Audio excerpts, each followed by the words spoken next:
You know that more than anything over here at Top 5 Scary Videos, we like to keep things fresher than fresh. And when it comes to keeping things fresh, foreign cinema is at the tip-tip-tippity-top of that list. International cinema has a penchant of creating painfully original horror movies that are oftentimes so damn good that the Hollywood machine feels compelled to recombobulate them into a watered-down version for a quick buck. But we don't really have the time or the place for that. So let's take a look at the country that produces perhaps the best of the untouchable best when it comes to horror cinema: South Korea. Hello horror fans and welcome back to the Scariest channel on YouTube, Top 5 Scary Videos. As per usual, I'll be your horror host Jack Finch, as today we curiously take a look at the top 5 scariest Korean horror movies. Roll the clip.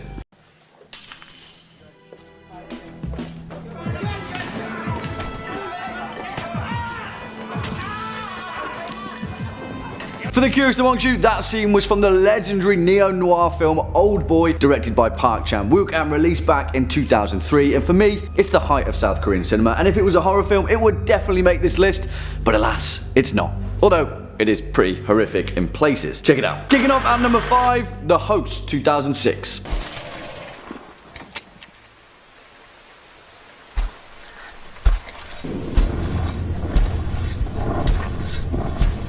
Damn, this film is good, and it would have placed higher on this list if it wasn't for the fact that it isn't exactly the most fear-inducing of the bunch, but instead relies on the drama of family and community to consistently hit you where it hurts. Released in 2006 and directed by Bong Joon-ho, The Host is a creature feature like no other, really, and it's so incredibly well executed and original that I'm not entirely sure you could put this film in any sort of box, and that's exactly what makes it so good. The Host tells the tale of Park Gang-do, a slow-witted young man that runs a snack bar by the Han River, and his daughter Hyun-so, who gets kidnapped by a grossly mutated amphibious creature that was created by a secretive chemical spill and subsequently sends the city of Seoul into complete and utter mayhem. Well, Gang-do, alongside his badass of a father and the rest of their family, sets out on a wild, horror-fueled hunt that somehow manages to satirize global hypocrisy, is absolutely hilarious in small doses, and so incredibly captivating that every wrong step taken will have your stomach doing somersaults. We'll end it there really because I don't want to spoil anything, but The Host is a must-see for any curious horror fan. Next up at number 4, A Tale of Two Sisters, 2003. And if you came here for pure, unfiltered, unabashed, straight-up,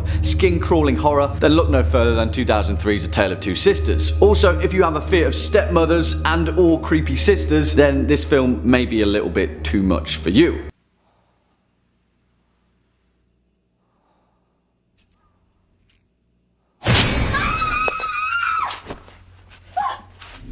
Loosely based on the wildly popular Korean fairy tale Yanggwa Hongyeon, which roughly translates to rose flower and red lotus, there are so many fantastical, dreamlike twists and turns to this film that oftentimes it can get very confusing. Granted, if you do manage to keep up though, there are so many psychological layers to this film that rewatching it will still make your skin crawl, even when you know the twist, in varying different manners. So that's a bonus, I suppose. Directed by Kim Ji-woon, A Tale of Two Sisters tells the tale of Soo-mi, a teenage girl that has been treated for shock and psychosis in a mental institution following the death of her mother. She's released and sent to live with her father and stepmother, Hyun-ju, at their secluded family estate in the countryside. Yeah, we know what happens after that, don't we? Secluded family estate, stepmother, dismissive father. In ways, this film is unconventionally familiar, and A Tale of Two Sisters is almost grim-like in its approach. But the level of atmospheric dread that it conjures and consistently adds upon only serves to completely pull the rug from your feet in its closing act. I'm still not exactly sure what to think about A Tale of Two Sisters. It's messed up, man. Coming in at number 3, Train to Busan, 2016.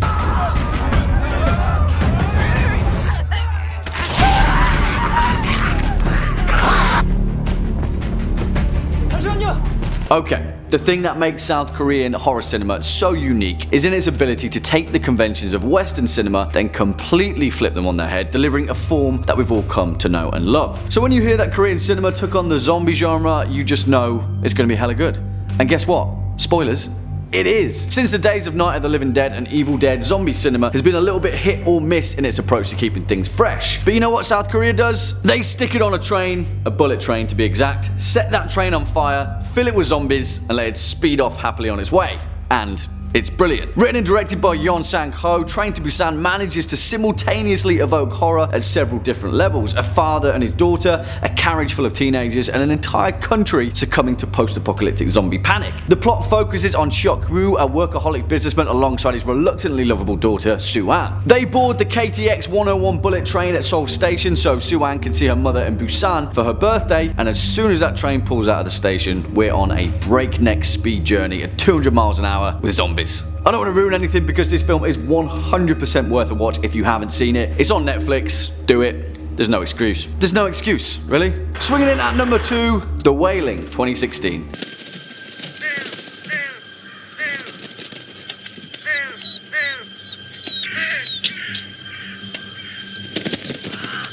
We've covered this film several times on this channel, and rightly so. I'm just going to come out and say it. The Wailing is an epic modern horror saga. Not just in runtime, but in the massive scope of themes and styles that this film somehow manages to effortlessly cover. At nearly 3 hours, The Wailing is a slow crawling tour de force, but never, not once, is it ever boring, which is a feat in and of itself, because while managing to keep us completely gripped by the mystery of its narrative, nearly every other scene is either beautiful or horrific to look at. And we haven't even gotten started on the way that 2016's The Wailing weaves both mythicism with religion, with stark social commentary, xenophobia, zombies, murder, the devil himself, hysteria, a virulent plague, shamanism, ritualistic sacrifice. The list literally goes on and on. Written and directed by Na Hyung-jin, The Wailing really does deserve every bit of praise it's received since its release. The narrative focuses on local police officer Jong-gu investigating the spread of a mysterious disease that is plaguing a small village in the mountains of South Korea. And that's just the first thread, and then it unravels and unravels and then some, weaving one of the most captivatingly original tales in horror cinema. Give it a watch. If you can't tell, it's quite good. And finally, our number 1 spot, I Saw the Devil, 2010. 어떻게 생긴 놈인지 궁금했는데 괴물 같지는 않네. Because there is one film that manages to transcend even The Wailing, and it's this behemoth of a movie, perhaps one of the finest displays of psychological horror cinema in recent times. If you're looking for a film that will leave you out of breath and distress after holding your breath for the entire 143 minutes of screen time, and then wonder, what the hell did I just watch? Am I a good person? And all other manners of emotional inner conflict, then look no further, because this is the film that delivers exactly that. It draws a line in the sand that says, okay, this is what you think good and evil is, and then vomits blood all over it. And let's not beat around the bush, because this film is violent and it delivers wincing what the hell scenes in bucket loads. So in that sense, it won't be for everyone, but when you cut past the timely gore, what lies beneath is the true nature of the human soul. Written and directed by the absolute cinematic master Kim Ji-woon, the director of The Good, the Bad and the Weird, which is so much fun that it deserves a watch, I Saw the Devil tells a tale of a psychopathic, sadistic killer that murders the wife of an elite special forces agent and ignites one of the most captivating cat and mouse roller coasters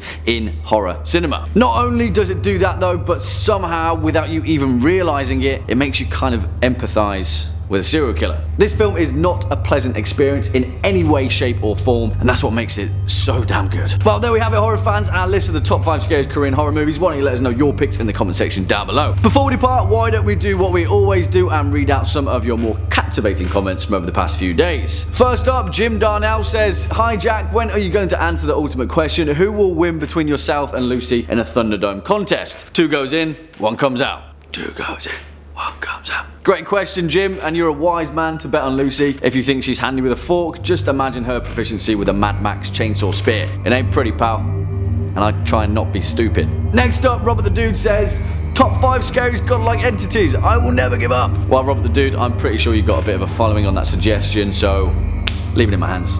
I'll see what I can do, buddy. Well, there we have it, horror fans. Unfortunately, that's all we've got time for in today's video. Cheers for sticking around all the way until the end. If you're a fan of this video, make sure to hit that thumbs up button, as well as that subscribe button, and I'll be seeing you in the next one. As per usual, I've been your horror host, Jack Finch. You've been watching Top 5 Scary Videos, and until next time, you take it easy.